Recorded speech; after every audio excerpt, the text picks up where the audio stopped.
and welcome to the Synchronicity Show. It's your host, Kevin Wathey, and today on this episode, I have Ben Holt.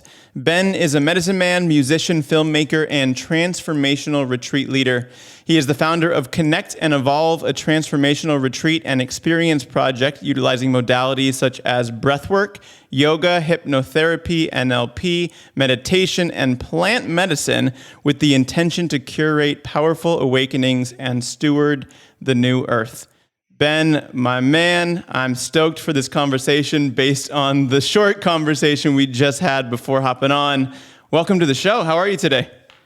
Thank you, brother. Thank you for having me. I'm doing wonderful. How are you? I am doing absolutely fantastic. And so we have a mutual friend in common, and that is Kelsey Acorn.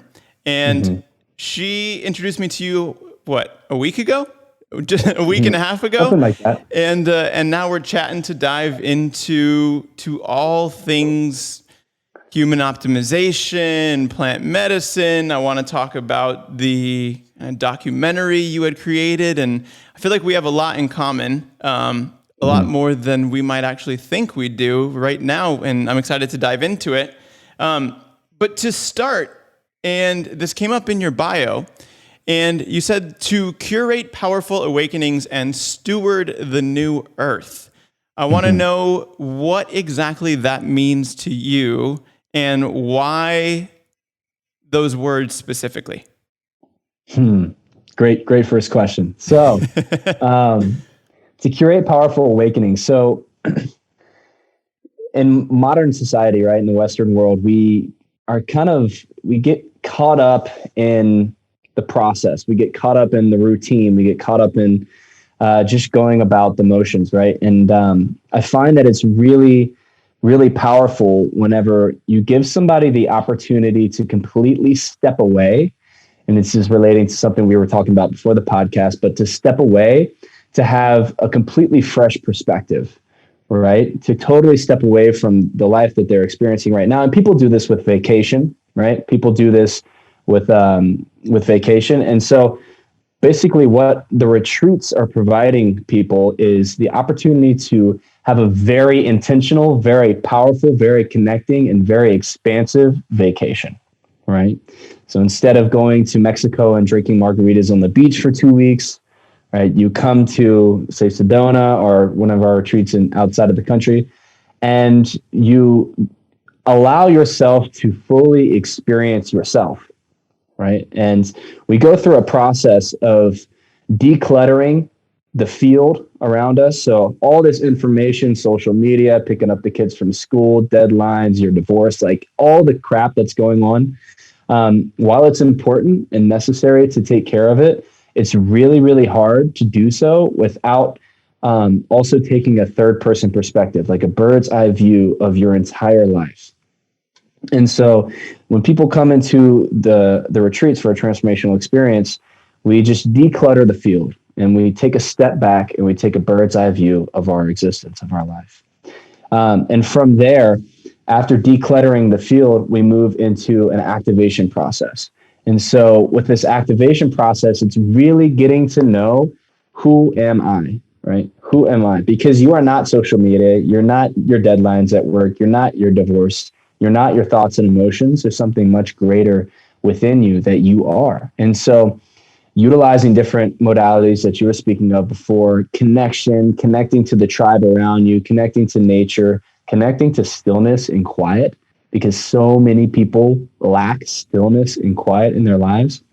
Connecting to stillness and quiet, we can really get down to the core essence of who we are, right? And this in and of itself is an awakening, right? And awakening is kind of a hot word, right? They're like awakening, enlightenment. These are pretty tricky, very ambiguous words and terms. But that in and of itself, like, oh my gosh, I'm not my thoughts and emotions. That's a huge realization, a huge awakening that can totally transform someone's life.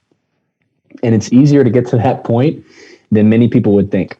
You just have to be intentional about what you're doing. And a retreat is a great way to do that. And then from there, I'm just kind of going to the retreat flow here to answer your question. We come into an integration process or an embodiment process. Okay, I realize who I am. I realize I'm not my thoughts and emotions. Now, how do I apply this to my everyday life? Because whenever I go home, I'm still going to have the social media, still going to have to pick up the kids from school, still going to have my divorce to take care of.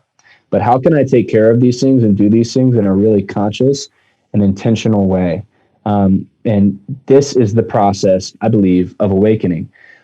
It's not only just having this realization and then meditating in a cave for the next 10 years or what have you. It's, really right now at this time in history, which will connect to the new earth, at this time in history, the Western modern world is now receiving the ability to connect with these modalities, these ancient modalities from the East, plant medicine and these different entheogenic initiations from South America in the jungles of Peru and Brazil. It's all coming together, and now we have access to this in the Western world, and which is really this brand new paradigm. This has never been seen before. This has never been accessed before by human beings, at least in this written history time cycle, right? Because there's been many. And so that's what I attribute to the new earth, is this conscious expansion, this expansion of consciousness, which, facilitates the understanding of oneness, the understanding that you and I are just different expressions of the same being. It facilitates compassion. It facilitates modalities that bring more peace into your life, like meditation, yoga, asana, and breath work. It facilitates all these things to create this new earth. Because if you have, your typical, let's say a random thing, like an estate lawyer, right? An estate attorney. This guy's probably going hard. He's drinking coffee. He's potentially smoking cigarettes. He's potentially eating fast food. Get to work.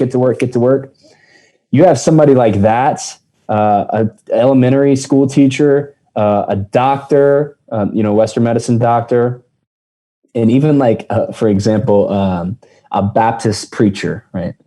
All four of these people are examples that I have seen in my practice who are completely embodying this new way of understanding that I am that, while Jesus Christ and the Bible has been this beautiful placeholder for us to have reverence for that. Now we are realizing I am that, I am spirit experiencing a human experience. And so you see this so much now. To get off on a tangent, you see so many people going off and going to these spiritual retreats, going to do plant medicine, having these powerful awakenings. And so that's what I attribute to the new earth, is this just absolutely profound expansion of consciousness that's happening with everyone. And what we're also seeing right now is it really it going through its growing pains. It's almost like it's in its adolescence. It's, now we have this big focus on integration. Integration is this big hot word for plant medicine. 3 years ago, that wasn't the case. 3 years ago, people were totally becoming fragmented, totally, really not knowing how to incorporate their experience into their life. And this is growing pains. And now we're coming out of that stage and focusing more on integration. Now you have, facilitators of different practices are really starting to embody this holistic approach to facilitation. And so we're really at a beautiful time in history. Sorry to get off on a tangent there, but it's a beautiful time in history where we're getting it. We're really getting it. And we're starting to really embody, not only experience divinity, but to then embody it, which is really amazing and such a good time to be alive right now. I appreciate the tangent, and that is why I do the long form podcast, is so that we have the time and space to go down these tangents. And I think the key word of what you just said was intention, because as we were speaking about before we hopped on the air, the intention, kind of what you give is what you get, whether that be plant medicine, in work, in relationships, in friendships, whatever it ends up being. What it is that you put in is what you're going to get in return. And again, we spoke about this. The other night I was watching the Conor McGregor Dustin Poirier fight, and he said, "Karma's not a bitch, it's a mirror." And you had spoke that plants have spirits. Plant medicine is essentially a mirror into what you're getting, what you're giving to yourself, and then you're going to get that kind of reflected back at you.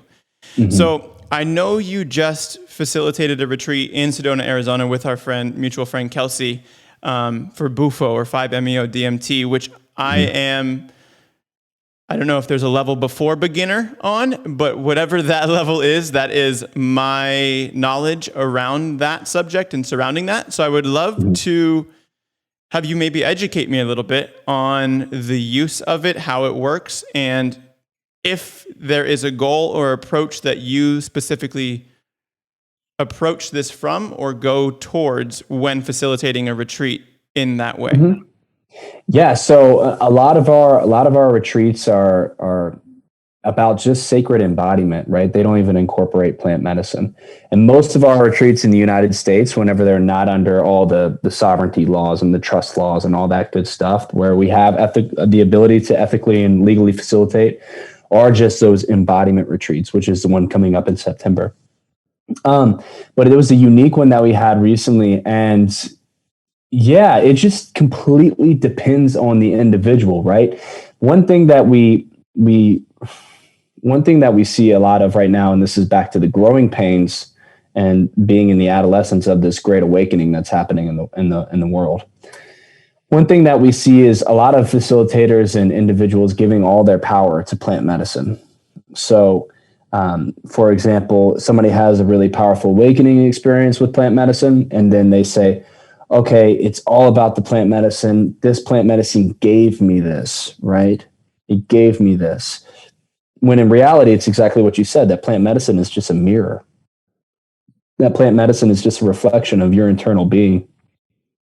And what the plant medicine does is helps us to discover these things within ourselves, and it helps us to create these awakenings for ourselves. So the plant medicine is a tool, right? The plant medicine is a tool, just like yoga asana, just like breath work, just like meditation, just like Qigong. These are all tools to help us to have a deeper realization of the self. And so at our retreats, if we do incorporate plant medicine, we focus on really making sure the participants know that this is just a tool. This is a powerful tool, but it's not the reason why you're here. And this is just a part of the process of this awakening process that we're really refining right now at the Connect and Evolve retreats. And so the thing is, I've worked with people who have never, smoked pot in their life, never had any hallucinogenic experience, and have gone straight to the Bufo alvarius, for example. And it's worked out beautifully because that individual is prepared. And you can prepare in many different ways. But one thing is just to have a knowing of, wow, my ego is going to completely dissolve, but that's totally okay, because beyond the ego is my greatest self, is my higher self, is my true self, the capital S self. And so it's okay to allow my ego to dissolve. It's okay to feel like I'm dying in this moment because my ego is dissolving it. And that's kind of what an ego dissolution feels like. It could feel like, wow, I think I'm dying. And so it just completely depends on how the individual is prepared for the medicine. It doesn't matter if the person's never done anything. It really doesn't. Now, if that person's never done anything and they come in and you have, for example, let's use an example that I'm familiar with. You have this man that's coming up from Mexico that doesn't speak a lick of English and serves big doses. Is just, here you go, there it is. All right, have a nice day. That can be super detrimental, and that can be really, really harmful on the participant, on the individual. And so, we've learned from that. We've seen that type of facilitation, and that's with any powerful modality. Transformational breath work as well. Like, if you don't explain what's potentially going to happen to them and what they're going to feel, and then say, and that's okay. And then afterward, you bring it all in, say, what happened? You want to explain it and share what you experienced? Beautiful. This is how I can relate to that. This is what I can share based on my experience as a facilitator. And boom, they'll have light bulbs. They'll have clarity. They'll have safety, right? They'll feel safe within themselves to then go forward and apply what they've experienced and integrate their experience. I feel like there are, quote, a lot of facilitators out there in the world, or people who claim to be facilitators. What would be your advice for someone maybe looking to have an experience like this, and how to maybe decipher or weed through who they should go with, where they should go, how to find someone who, I don't know if the word would be reputable, or to find someone that would have their best intention or interest at heart in a way that would make sense for them? Is there a specific way or approach in order to uncover or discover this? Or is there something that you would recommend someone do?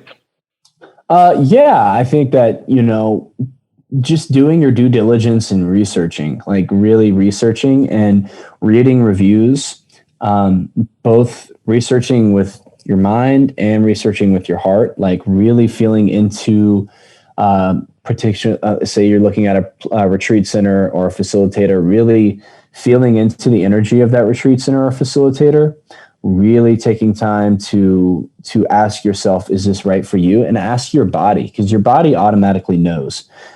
Time is not linear. It's more like a body of water. So literally everything that you're going to do in the future, you've already experienced before, which is quite a trip. But so if you ask your body, is this right for me? Is this right for me? Your body will either tell you yes or no. And one easy way to test that is through muscle testing. And one way you can do that is taking your middle finger and thumb together like this. And you can ask yourself, say, I am a man for me. And then it'll be strong. Whenever you pull apart, you won't break.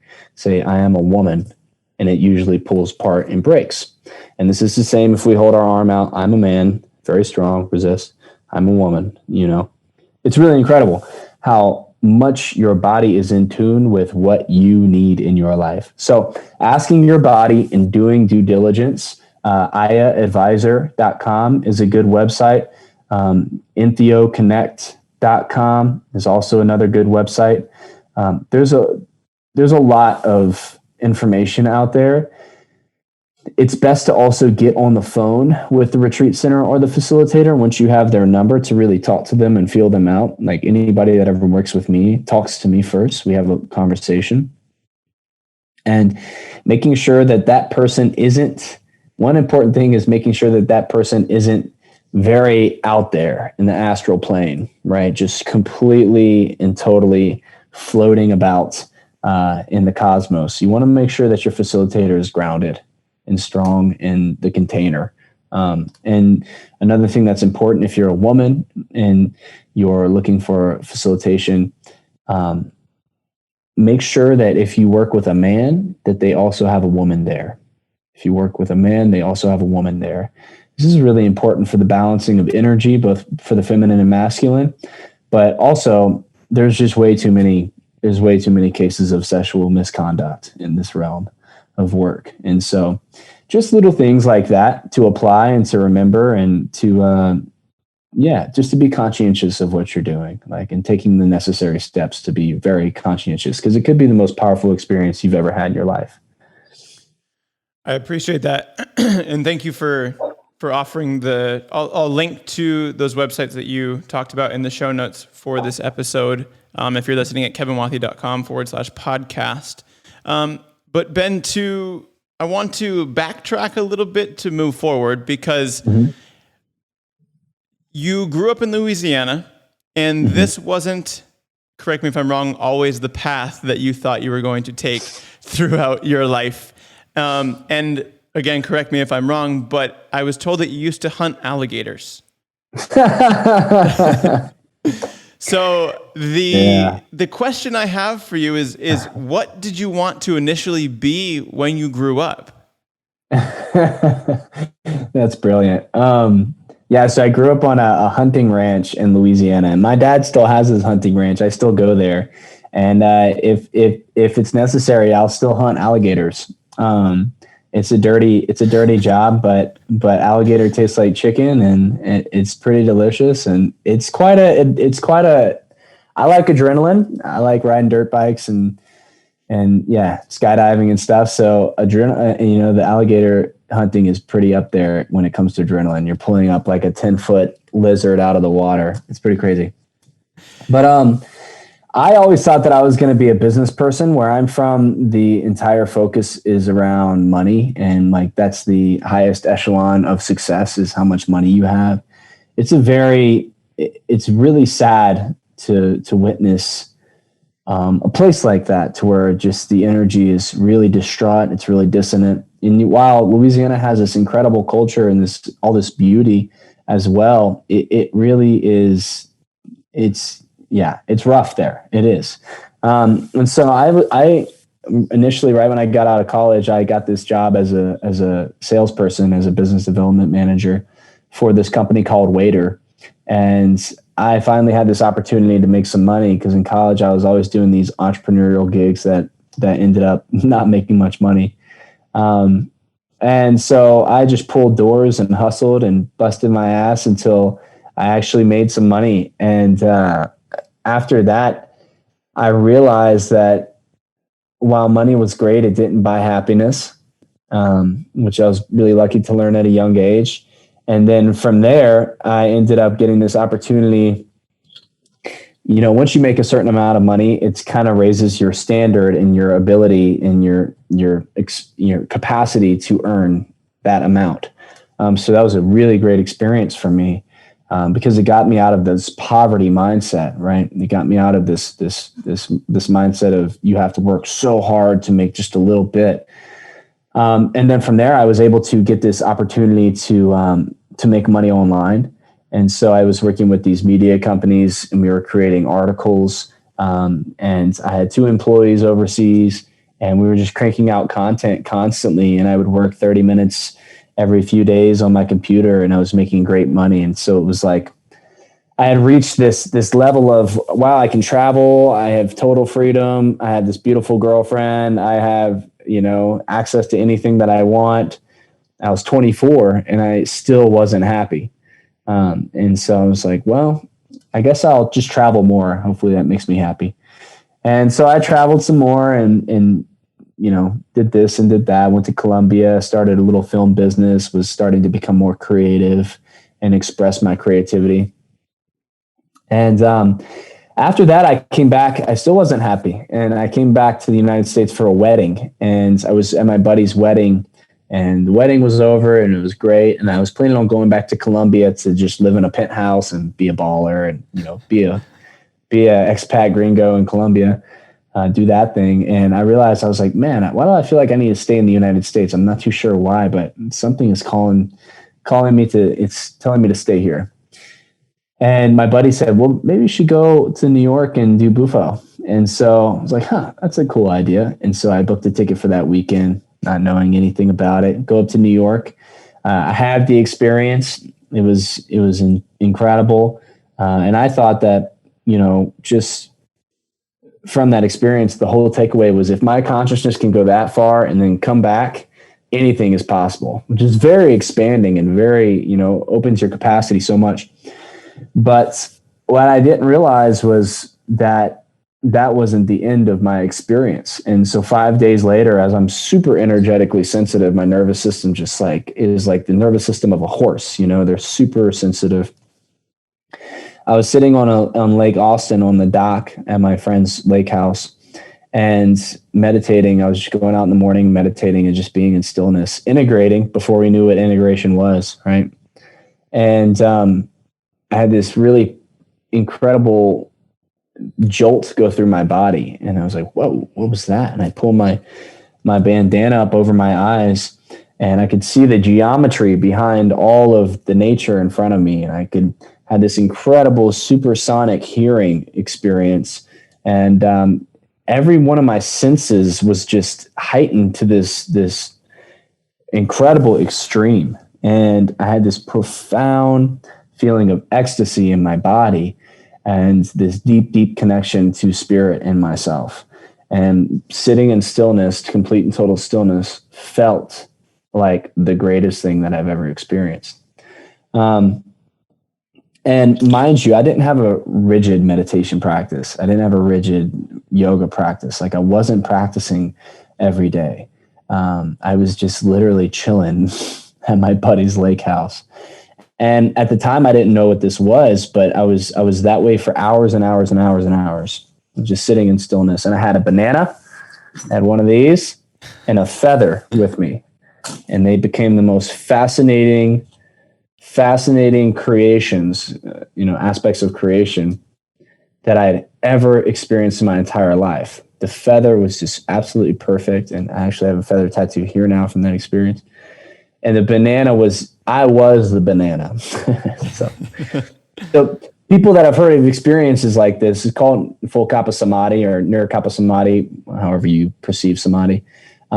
People that have heard of experiences like this with education in yogic and Vedic philosophy and experiences know what I'm talking about. The thing is, until you really experience it, there's no way to know. It's like telling someone this is what eating a banana is like, and then actually eating the banana. And for that moment changed my life forever. That moment completely and radically shifted my awareness, my perception, everything that I was going to become. At the time, I was like, I'm going to be a filmmaker and just make videos. It's going to be great. And then I knew after that moment that I needed to go back and learn more about what I was experiencing, that I needed to go back and work with this medicine more and learn about this medicine and potentially even facilitate it one day, right? It was not even something that was on my horizons was you're going to be a facilitator of this medicine. And so I did. And for an entire month, I was just every single thing in my awareness was the most perfect and immaculate expression of divinity that could possibly exist. It was amazing. It was really, really incredible. And I knew after 30 days or so, like, all right, I got to rein this in. I got to bring this into my body because people are starting to think I'm totally lost it. And so I did. And I went back to New York and I trained with this individual and saw a lot of incredible transformations, really powerful transformations, really fast. I saw the capability of it. And after that, I traveled with him and his mentor for a while in Mexico and South America. And then I saw the holes that were in the shamanic community, this shamanic community in particular. And once I saw those holes, I decided that it was a really, really good idea for me to try to patch those holes. I had the opportunity to do so. I didn't have a girlfriend or kids or anything like that holding me back. And so I left for Asia for 8 months. I was supposed to be there for a year, but I got booted out in March of 2020 because of COVID. And so I went to Asia for a while and I left the medicine behind and I committed to learning certain healing modalities to create a container for this medicine to gracefully sit within, right? To create a foundation to patch the holes, basically. And once I felt really secure about learning those modalities, which it happened fast, I got there and they were like, okay, you're studying this, do this. I was in India, I was in Bali and in Thailand and Nepal. And I just went straight for it. And after I really got a strong foundation of those modalities and teachings, I started to do classes and to branch those classes into transformational experiences without the medicine. I've always known that that's so important, is to be able to curate transformational experiences without medicine. Because the medicine is kind of just a silver bullet, if you will. It's almost a crutch for your own personal transformation. Very necessary at times, but can be misused and abused quite a bit. And then from there, I got booted out of Bali and back to the United States in March. And since then, we've been hosting these retreats, both in Mexico and the United States, with and without medicine. So would you consider that first experience the tipping point for you to completely alter the kind of trajectory of your life? Because what I find fascinating is that you initially wanted almost like monetary success or business success because that's what you were conditioned to want growing up. Yep. Then you had this experience that shifted you towards a more experiential living or a more experiential life in a way that is fulfilling and transformational for others. And now you've almost in a way tied it back into business so that you're able to then facilitate it for others. Yes. Why the overlap there? I mean, in one hand, you obviously, in order to make it sustainable, there has to be an element of business in it in order to be able to share it with others. Does it kind of feel like you have taken the best of both worlds and now are meshing them together for yourself? I would say yes, but it has very little to do with me. Before I had that experience on that dock, I completely and totally and utterly surrendered to God. I had achieved everything that I possibly could have monetarily, and with freedom. I mean, I was free to travel, do what I want, when I wanted, with who I wanted. And that was my goals in life. And I achieved that, and I wasn't happy. And so I grew up in a Christian home. And I had read a few books. And so I said, God, make me your vessel. I completely and totally and utterly surrender to you. And this might make a couple people cringe when I say make me your vessel, but my intention was very pure. Because I knew that the only way for me to actually be fulfilled and to be at peace is to bring massive amounts of value to others. I didn't know what that looked like at all. I didn't think that I was going to become a medicine facilitator. I didn't teach breathwork, yoga, any of those things at the time. But what has happened is once I did that, Spirit started putting these opportunities in front of me. And I've always been an opportunist. And so whenever the opportunity to serve became available, I was already making money. I didn't charge for medicine. And if somebody doesn't have money, I still don't charge for medicine. It's all donation based. And I would give. And this is what was bringing me fulfillment for the first time ever, to watch the transformational experience take place in front of my very own eyes. That was the juice that I had been looking for. That was the fulfillment, the key to my fulfillment in life. And that was my purpose, And it's like when we discover our purpose, we are very fulfilled. When we're living our purpose, you're constantly in fulfillment.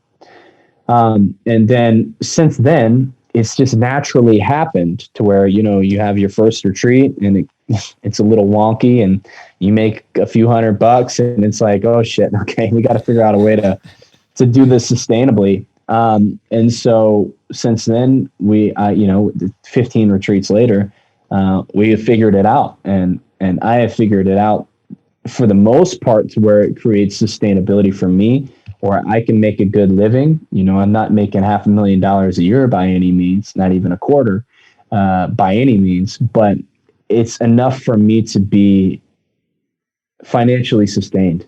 And now I'm getting to a point in my life where I'm choosing to, get a house, get a place, ground in, create foundation, build centers. I'm coming into this space where I know that I'm going to need more money, whether it's mine or someone else's. I know that.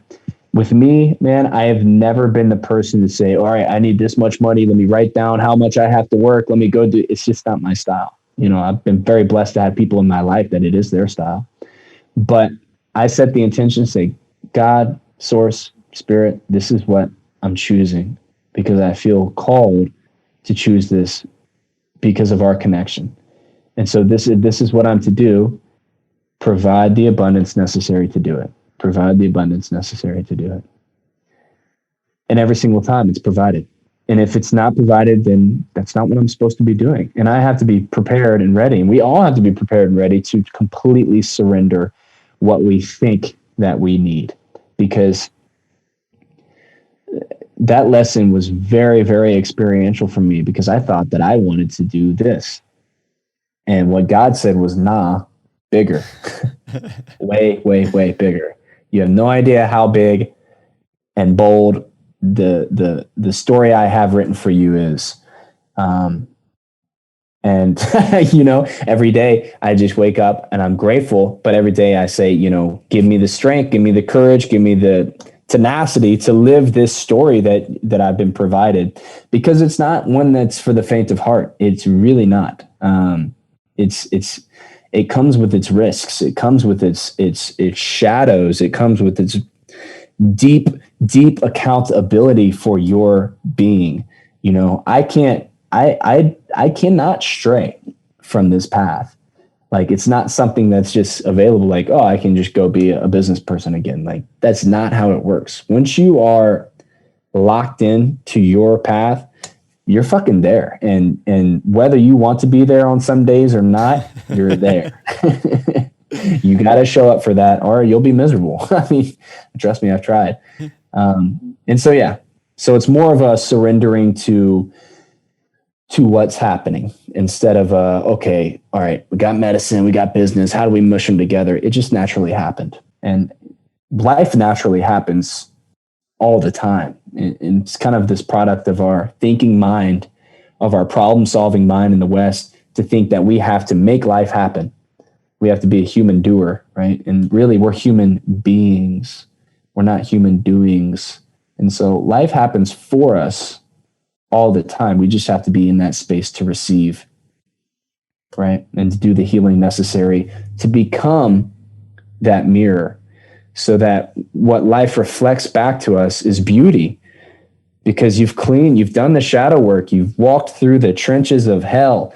Man, people think a spiritual awakening is this butterflies and trees and the smell of sandalwood. Nah, man, it is fucking work. It is work. And once you do the work, it's constant, but once you start to do the work, you really start to see a shift in your reality around you. And as Daniel Schmidt says, it's the perfume of the divine lingers longer as one walks upon their path. And it's very tangible. You know, you meet these old rishis and old sages in India, you're like, I'm in the presence of God, because you are, you know, and we're in the presence of God right now. But how much have we refined our channels for God to come through us? So it's more of a surrender. Long answer, short question. I love your response to it, though, because I too had a similar kind of, for me, I'll call it an aha moment, so to speak. But it was when I heard the quote that our minds can only grasp what we can lose, never what we could possibly gain. So I love that. In an essence, everything that we do in life is, I don't want to say predestined or predetermined, but in a way involving or needing you to surrender to it. And by surrendering, you don't know what could possibly be on the other side, but it's far bigger than you could ever imagine it to be. Yes. Yes. If you, brother, I grew up in a home where parents, I love them and, have forgiven them and everything, but they fought every day. There was so much conflict, so much turmoil, so much dissonance. Then we moved to a really not so good neighborhood in Alexandria, Louisiana. Tons of dissonance, tons of conflict, tons of just the epitome of ass backwards, right? And it wasn't their fault. It wasn't my parents' fault. It wasn't the people around me's fault. But if you would have told me what my life would be like today when I was a kid, I would have been naked dancing in the streets. I mean, I would have never even possibly fathomed.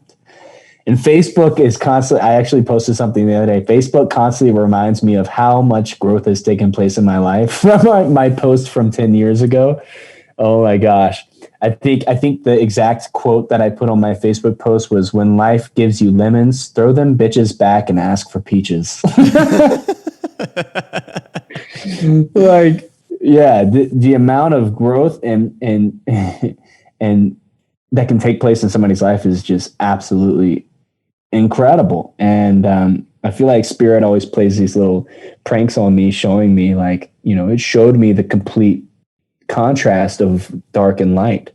Like I live, my environment reflects just so much light now, so much support, so much love, so much grace, and so much compassion. And I'm like, oh my God, what did I do to deserve this?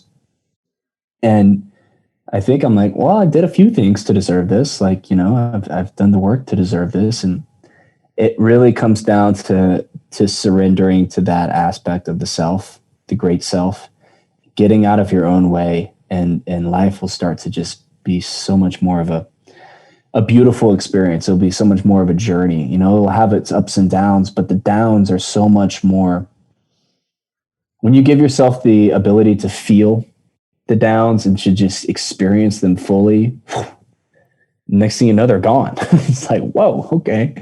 Yeah, this didn't linger for 6 months. I felt it fully, and now it's gone. And it taught me this beautiful lesson. And now I'm closer to my partner. I'm closer to myself. It's like, oh, wow, what a hack, in this third dimension to really experience a higher quality of life. Anyway, I'm getting off on a tangent there, but it's being I think a good way to put it would be consistently being a student of life, or always being open and receptive to learning a new way, because it's when we get stuck in patterns that we're not able to then shift or see what is waiting for us on the other side. Because I know, and in an essence, that's too not surrendering, because you are trying to force something rather than letting it flow. And when you let it flow, everything's going to happen for you the way it's supposed to. It's when we try and control the outcome that you then get into these sticky situations. Yeah. I just started listening or reading a bit of both. I kind of like go between Audible and reading the book and back and forth. But I just started reading Atomic Habits by James Clear, which I don't know how many times has been recommended to me, but I finally picked it up on a drive the other day. And a really, really interesting piece was that when you fix the input, this is what he said, when you fix the input, the outputs automatically resolve themselves. And the difference, I'm going to paraphrase this or probably not get the quote correctly, but it was that winners and losers, quote, have the same goals. The only difference is the winners focus on the things that they're able to do daily, these small, little, repeatable tasks that they're able to do daily, rather than saying, my goal is to do this. It's great to have a goal, but when you focus on the end, you don't see how to get there. But if you then reverse engineer, and for the sake of example, think like monetarily speaking, say your goal is to make 10 grand a month. Now you know you need to do X to make 1,000, to make 2,500 a week, and to make 2,500 a week, you need to make $500 a day, and to make $500 a day, you need to do this. But then you remove the financial element to it and say, in order to show up in a way where I can make that, I need to have this morning routine. I need to do this element. I need to incorporate this into my life. And you start to reverse engineer everything that it is that you do down to the inputs that you are able to then control in an essence. And then you're actually controlling what you can, these small kind of micro inputs. But then the grand scheme, and this is why we need the reflection, because you wouldn't have seen how much growth you've had and if you weren't able to reflect back on it. So then you're able to see, if I do these little things day in and day out, that's what's going to allow me to become the person I want to be, grow into the person I want to be who I want to become, which I thought was absolutely fascinating. Again, a tangent here as well, but I feel like it's something that we get away from or we forget about. And it's, you see this massive goal that you're trying to accomplish, but you don't realize that you need to enjoy the process every single day. And when you start to enjoy these little things, that's ultimately what's going to make the shift from, quote, a winner or a loser, even if you have the same goal. Absolutely. And it's cool that you say enjoying the journey, because one thing that I realized, especially playing music, like practicing the music, getting the set list together, playing for a big crowd. Next thing you know, you think that once you play that song, that set, afterward, you're like, oh my God, I'm going to be so fulfilled. I'm going to be so much happier once I nail this in front of a bunch of people. But every single time, the only time where I'm deeply enjoying the experience is during the experience. Has nothing to do with what's happening afterward. And it's something I have to constantly remind myself, like right now, this moment right now in your journey, this is the juice, right? This is the juice of enjoyment, of fulfillment. So how can you enjoy this more and more right now? And I love that you mentioned that, because it's so true. We're always thinking about how to get to the next step, right? How to become this, how to become that, how to do this, do that. Man. And the thing is, you said Atomic Habits. I wanted to recommend a book. I thought you might say this. It's called The Untethered Soul, Mm-hmm. which I'm sure Michael you've read. Singer. Uh-huh. It's such a good book when it comes to just like hilariously facilitating the idea that you don't have anything to do with, like, you think that you are doing so much for the world and everything like this, but the world is working through you. The universe is working through you. And the more that you clean and cleanse, right? Do the shadow work, come into a state of peace, make sure you're doing your daily practice, not be infiltrated by media, the input. The more that you do that and the more deeply you surrender with will, the more powerfully your purpose will emanate from you. And it's such a counterintuitive aspect, right? Or concept for us in the Western mind, because you got to like, I got to do this, I got to do that, I got to do this, I got to do that. But the less you do and the more you be, the more you are in a way. Yeah, that needs to be a T-shirt. Less you do, more you be, more you are. But yeah, so one thing that we implement at retreats is called quantum. I call it quantum reality shifting. It's a fancy way of saying just a really powerful manifestation process. And so when I was talking about the process earlier, the first thing we do is clear the data in the field, right? Clear the input, right? At Grace Grove and at different retreat centers, we don't even have Wi-Fi most of the time. So there's no access to your phone, don't even read a book, just journal and get it all out. Once you clear that information space, 2 weeks before they even do this, we're creating the avatar. We're creating the blueprint, aspects of my highest self that I'm choosing to become. And then really connecting through visualization and feeling, right? We're connecting the visualization, the feeling. We're really powerfully manipulating the quantum field when we do this. When you connect visually with your highest experience and you feel it fully, boom, you're a magnet for this manifestation. You're a magnet for this experience and this reality. A week out of the retreat, everybody changes the way their house looks, right? We rearrange their house based on what the highest expression of themselves, how their house would look, and how it would feel. And then, so all of it's set up and ready to go. Then when we get to the clearing the data in the field, clear the data in the field, and then the avatar, the blueprint that we created, has the space to come into our energy field, right? And for me, backtracking real quickly, my experience on that dock, I believe that I had that experience only because I had the medicine and my practice and my freedom had created enough space for me to receive the transmission. And so once we create that space at the retreats, then we have room for the avatar, the blueprint, to come in. Then we create a peak experience, whether through breath work, plant medicine, something. That peak experience, once we have just that energy in our field, that peak experience kind of molds to that avatar. Epigenetically and via neurochemistry, we shift into this being of ourselves that our long-term memory, based on this neuroscience, like long-term memory relies on peak experience a lot of the time. So that's why you remember what time it was when you got in the car accident, what color clothes you were wearing, whenever somebody gave you that hard phone call. And so we create that peak experience while the avatar is totally embodied there. And then, right, what are the practices that your avatar practices? What are the characteristics of your avatar?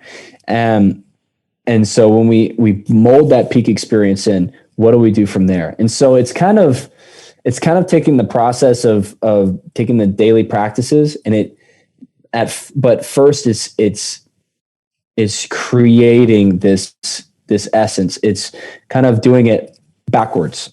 Instead of doing the daily practices to become something, we become something and then do the daily practices to maintain that something, right? To feed the frequency. And then your yoga asana, your breath work, your meditation, your qigong, all of that feeds the frequency of your avatar.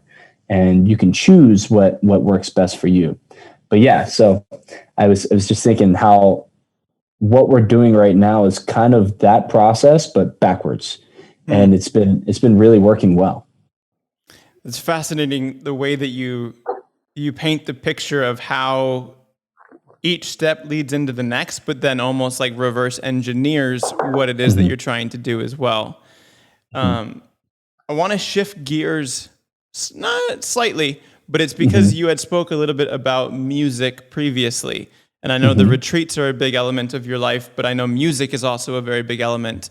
And so I want to ask you about the power of music and frequency and utilizing or integrating sound healing as an approach to just that, to healing, and what that looks like for you. Yeah, so music and sound have been very powerful influences in my life since I was a kid. I started playing piano when I was young, and wanted to be a musician for the longest time, and it was always part of my path, right? And since I had that really powerful awakening and started to work with different healing modalities, sound healing was one of those modalities that kind of came in and almost asked me to start practicing, right? It was like I'd play a little piano and be like, oh, this note sounds really healing and really nice, right? And taking music, and what musicians do all the time now is, if I want to make you happy, I play this major chord or this major scale. If I want to make you sad and contemplative, I'll play this minor chord or minor scale. And so it's kind of utilizing that same concept, but it's with healing instruments and it's in a healing tonality. So all Western music that you hear today is typically in 440 hertz. And this was manipulated in the late 19th century. For some reason, everybody can look this up on their own, but the original tonality of music, the frequency of music, was 432 hertz. And so once that was shifted, it was kind of like everything else, the Matrix just kind of changed everything to make us more automatons. You hear popular music today and compared to classical music in the past, and it's like, which one's going to make you more enlightened? Which one's going to educate you more and make you think more and feel more? And so what I do now is these sound baths where we utilize these ancient instruments as well as modern technology to create this really powerful sonic experience. And it's with Tibetan bowls, crystal bowls, didgeridoo, flutes, Jaws harp. We use different sounds on the workstation, voice. There's a lot of stuff in there. And it's combined together to intentionally work on clearing each chakra in the chakra system. So each major gland in the endocrine system via the key, the tone that it provides as an instrument, and the frequency at 432 hertz. And so whenever we play a C note, dong, and you have a big bowl that plays a C, this is connected to your root chakra. Once you play a D note, dong, dong, and this is connected to your sacral. The E note is connected to your solar plexus. The F is connected to your heart. G is connected to your throat. A is connected to your third eye. B is connected to your crown. And then you could go through the endocrine system, the major glands that are associated with all of this, the thymus, the testes and ovaries, and et cetera, et cetera. So it's a little bit of a rabbit hole if you want to go into the sound healing rabbit hole. It's pretty amazing. But it is all used in congruence together to create a healing experience. And so whenever we play in 432 hertz and we play these certain notes, right, intentionally connected with also mantras, which are very intentional, then the body just opens up, right, and just receives this information, and it's very healing.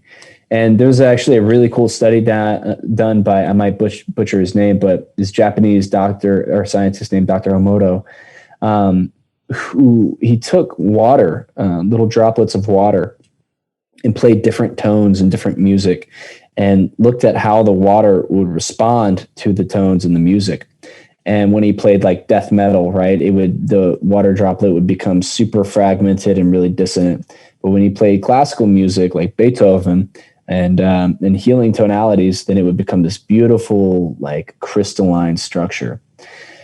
And so we are made up mostly of water. And so basically what's happening is our entire being is shifting into this frequency, right? Shifting into this frequency that you are receiving. And so through sound healing, what you see a lot of times is people having like these powerful releases and these powerful emotional experiences, right? And another part of this, one part is the healing tonality. Another part is when the thinking mind shuts down. This is the same in breath work. When the thinking mind shuts down, the prefrontal cortex goes offline, default mode network. Basically, the body begins to heal itself intuitively. That's why you see people in breath work, they instantly have these Reiki hands and they start to heal themselves. And I can't tell you how many people who have come to one of my breathwork sessions who have severe pain in their shoulders or knees or abdomen, whatever, and it's totally gone afterward. Because there's something about this little part of our brain that keeps us from really experiencing and expressing our true being, which is so strange. But the same thing happens in a sound bath. People's default mode network goes, and then next thing you know, their body starts instantaneously healing itself. And so it's just a beautiful, beautiful practice, and it can be used really intentionally. So say if you had dealing with a lot of grief and you have a lot of heartbreak, then I could play a bowl in the key of F at 432 hertz over your heart, right? And start to just kind of tune your energetic field, right? Your energetic body. If there's knots and disharmony in different places, you can tune it with these sound waves. And maybe sing Om Achataya Namaha, Om Anandaya Namaha, Om Govindaya Namaha, which is a healing mantra together, and you are in a receptive space, it's going to be wonderful. It's going to be a really powerful experience. And so there's an infinite amount of information when it comes to music and sound healing, etc. But the main concept is really getting out of your own way by allowing the thinking mind to shut down, as well as making sure that your sound healing instruments have intention, right? My intention is to create a healing container for everyone to experience deep healing within themselves, and that they're in the right key and the right tonality. I love that you bring up frequency there. And I know you were speaking just about like allowing the prefrontal cortex to shut down. And that's an element of what happens in meditation and gaining that single point of focus and allowing your body to do the work and heal itself. Another very, very interesting thing is, and that I feel like is often overlooked by the vast majority of people, is that our minds, when thinking, actually generate a frequency as well. Yeah. And again, going back to the inputs versus outputs, if the inputs you're putting in are positive thoughts, the outputs will be the same. And if the inputs you're putting in are negative thoughts and you're catastrophizing, having a dramatization or whatever it ends up being in your own mind, then your outputs are going to be the same. And it's very much you're then attracting what it is that you're putting in and the input, which, to take this one step further, so many times in our lives, we don't even recognize the inputs that we're consuming. Media, social and mainstream, and the people we surround ourselves with, the environments that we're in. The list can continue, but those are all inputs that are affecting the frequency of our brain and how we're thinking, which then affect the output, and you wonder why you're stuck in the same cycle. Because you're not fixing the input. And the input, you can take this in so many different ways and so many different kind of interpretations of it. But the biggest thing is, and one of the biggest maybe breakthrough moments that I've had, is I'm always questioning why. I'm always questioning like why I do what I do, how to improve upon and how to make the shift. But it would be really understanding and reflecting on the inputs, both by myself and external, because that has had the biggest impact on changing the outputs for myself. I just thought it was an interesting shift, because it is then frequency, and in essence, it is music, just our own. Yes. It's intentional healing music. If you listen to death metal all day long, your output's going to be drastically different than if you listen to crystal singing bowls. and 432 hertz all day long, right? Your attitude, your attention, your reverence for the earth, like everything's going to be totally different and totally construed. So absolutely. It's just a very positive input. And, what's more powerful than music? I mean, what's more powerful than the sensory experience of music? I mean, it's arguably the coolest and most powerful thing that we have as human beings in this dimension to experience. And so when we take that, we make it really intentional and really digestible. It's extremely healing. I love that. Mm-hmm. This has been a phenomenal conversation, and I sincerely appreciate your time coming on the show today and diving into all things optimization, human growth, personal growth, your own growth. So I want to thank you for that, and I want to wrap up here today with a couple rapid fire questions. The first one being, in terms of your own personal development, who or what has had the biggest impact on you?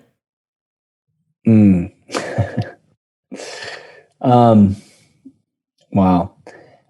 That's a really good question. I mean, I honestly have to give tons of reverence to the Buffalo various experience that I had. But I would say who or what? That is such a good question. The concept of surrender and the knowingness, the experiential knowingness of surrender has been the most powerful, and surrender with trust, right? Deep faith and trust that it's all working for me and through me. That has been the most powerful component to my path and my growth and my expansion, for sure. Surrender. I love that. If you could have a conversation with someone alive or not, who would it be and why? It would be with Yeshua. It would be with Jesus. I mean, he's the greatest of all time. He, every time I have a medicine experience, I literally fully embody this guy. I've been told by several mediums that I was his brother in a past life and helped people integrate his teachings and all that stuff. And, I don't take that. I take it with several grains of salt, because it's just like, it feels right. But it would definitely be Jesus. And I think that opportunity is going to come probably during the transition. So I'm looking forward to it. If you could tell your 10-year-old self one thing, what would it be? This is funny. I actually wrote a letter to my child self not long ago, just to not worry about anything, totally just fully have fun and have faith, because life is going to be so good. Back to that concept of surrender. Yeah, totally surrender, buddy. In your opinion, and this is last but not least, what is the single most important thing someone can do to live a happy, healthy, and fulfilling life? That's a good question. I think you summed it up really powerfully, is just refining your input and refining the things that you do via your diet, both nutrition, what you eat and drink, but also what you take in from the media, what you take in from music, your relationships, really making that conscious choice to let go of everything that doesn't serve you anymore, and to move forward into what does serve you. And knowing that these things back here, they'll always be there. And now once you move forward to what does serve you, you can then come back to these things with a higher state of consciousness, more love, more compassion, and help them to move into a state of higher expression, of more peace in life and fulfillment. Well, Ben, thank you again for your time today and for having this awesome conversation. I want to open the floor to you. Is there anything else you want to say, do? Where's the best place for people to get in contact with you or attend one of your retreats? Yeah, so connectandevolve.com is where, right there on the homepage, you'll see our upcoming retreat in September, and we have 5 slots open right now. So we have, it's surprising, like most of these retreats sell out really quickly. And so I've just been kind of waiting to put it on social media and push it to see who organically comes, because it's all so very organic. And so we have spaces available there. And if you are in the Sedona area, come see me, hit me up. I'm Connect and Evolve on Instagram. And actually, I think I was thinking of what to do for your audience in particular, Kevin. And I think I have a breathwork course, a 21-day breathwork course. And so I want to offer it and I'll send you this link for 50% off for all of your listeners. And something that will take you from total beginner in breathwork to you're totally confident as a practitioner in breathwork, with every different type of breathwork modality that you can pretty much imagine. And so, yeah. And other than that, yeah, my website has everything. I got a bunch of guided meditations, breathwork flows on there that people are welcome to enjoy. My documentary is on there. We didn't get to talk about that, but they can just go watch it. And yeah, all the good stuff. But yeah, so I want to offer that to your audience, brother. And yeah, looking forward to having any reach outs from you guys. And I really appreciate the time, the energy, and the space to share and to talk. And I can't wait to see where this connection goes. I appreciate you, brother. And I will link to not only the website, but documentary. And thank you also for the 50% off for the breathwork. I will link to that all in the show notes of this episode at kevinwathey.com/podcast. Ben, it has been my pleasure entirely. Thank you so much and have an amazing rest of your day. Thank you, brother. I appreciate it, Kevin, so much. Thank you, bro. Hey, it's Kevin here, and before I let you go, I wanted to let you know that the complete show notes for this episode, as well as any other, can be found at kevinwathey.com/podcast. And if you enjoyed the show, please consider leaving us a short review on Apple Podcasts. I love reading the reviews, and they're often the tipping point in helping us book some very hard-to-reach guests. Now, if you want to or would like to receive a weekly email from me called the Weekly Mindful Memo, head over to kevinwathey.com/VIP to subscribe.